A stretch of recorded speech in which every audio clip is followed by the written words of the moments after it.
আচ্ছা, অস্ট্রেলিয়া যদি 3.5 দিনে বাংলাদেশের সঙ্গে টেস্ট হেরে যায় অস্ট্রেলিয়ার মাটিতে, তাহলে অস্ট্রেলিয়ান গণমাধ্যম হেডলাইন কী করবে?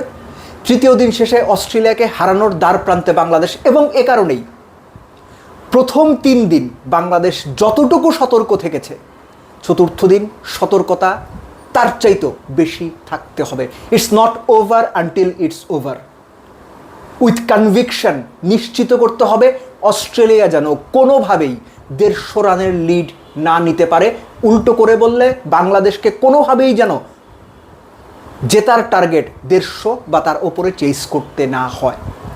অস্ট্রেলিয়া এখনও পর্যন্ত 67 রানে পিছিয়ে আছে, 161 4 উইকেটে। আমরা খুব ভালো জানি ক্যামেরন গ্রিন, কেয়ারি কিংবা প্যাট কামিন্স এমনকি মিচেল স্টার্করা উইকেটে জমে যেতে পারেন। যেখানে হাসান মাহমুদ, তাসকিন, তাইজুল, ইবাদত, মিরাজের সঙ্গে তারা মিলে 50 ওভারের বেশি ব্যাট করেছেন, সেখানে অস্ট্রেলিয়ার টেইল অর্ডার বা টেইল এন্ডারদের হালকাভাবে নেওয়ার বিন্দুমাত্র কোনো সুযোগ নাই। প্রতিটা বল চাপে রাখতে হবে, প্রতিটা বল নিজেদের সর্বোচ্চটুকু নিংড়ে দিতে হবে। আবারও বলছি, কোনোভাবেই অস্ট্রেলিয়াকে সামান্যতম সুযোগ দেয়া যাবে না। চেষ্টা করতে হবে যত দ্রুত অস্ট্রেলিয়াকে অল আউট করে দেওয়া যায়। তৃতীয় দিন সেটাও বাংলাদেশেরই। অস্ট্রেলিয়ার বিপক্ষে টেস্ট খেলতে নেমে টানা 3 দিন বাংলাদেশের ডমিনেন্স অবিশ্বাস্য, সিম্পলি আনবিলিভেবল। এরকম কিছু আমরা কখনো দেখব চিন্তা করতে পারিনি। একটা সিনারিও চিন্তা করেন তো, ট্রাভিস হেড আউট হয়ে গেলেন, আউট হয়ে বেল উঠিয়ে স্ট্যাম্পটাকে ঠিক করে গেলেন। তার মাথা বোধ হয় কাজ করছিল না। অস্ট্রেলিয়ানরা এরকম চাপে কখনো পড়ে না, অস্ট্রেলিয়ানরা এরকম মাছ দরিয়ায় কখনো হাবুডুবু খায় না, অস্ট্রেলিয়ানরা কখনো এইরকম একটা পরিস্থিতিতে পায়ের নিচে যে মাটি নেই এরকম হয় না। বাংলাদেশ তিনটাই করেছে। স্কিল, টেকনিক, টেম্পারমেন্ট সব কিছু মিলে। ব্যাটিংয়ের কথায় সবার আগে বলতে হবে, আগে যেটা বলছিলাম, এই যে হাসান মাহমুদের 90 বল খেলা, টেইলের 4-5 জন মিলে মিরাজের সঙ্গে 50 ওভারের বেশি ব্যাট করা, এবং মেহেদী হাসান মিরাজ তার 100ও আছে টেস্টে। আমার বিবেচনায় তার ক্যারিয়ারের ওয়ান অফ দ্য ফাইনেস্ট। অনেকে যে হয়তো এরই মধ্যে আমার পরিচিত বলছেন যে মিরাজের ক্যারিয়ারে এটাই বেস্ট টেস্ট ইনিংস। আমি তর্কে যাইনি, হইতেই পারে। মিরাজ যেভাবে ব্যাট করেছেন, খুব ভালো সম্ভাবনা ছিল মুশফিকুর রহিম আউট হয়ে যাওয়ার পর, কত 85 না 86তম ওভারে আউট হয়েছিল, 308 রান বোর্ডে ছিল। খুব ভালো সম্ভাবনা ছিল বাংলাদেশ 330 অল আউট হয়ে যাবে। সেখান থেকে 426 মিরাজের কল্যাণে হয়েছে, হাসান মাহমুদের কল্যাণে হয়েছে, তাসকিন, তাইজুল, ইবাদত তাদের কল্যাণে হয়েছে। Salute to them, they did brilliant.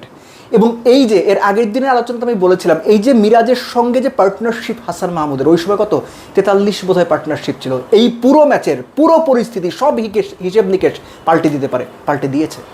So একইভাবে অস্ট্রেলিয়ান টেইলকে খাটো করে দেখার সুযোগ নাই। বল একটু নিচু হচ্ছে কিন্তু বল ব্যাটে আসছে, উইকেট এখনও পর্যন্ত ব্যাটিংয়ের জন্য ভালো রয়েছে। সো অস্ট্রেলিয়ানদের সুযোগ দেওয়া যাবে না।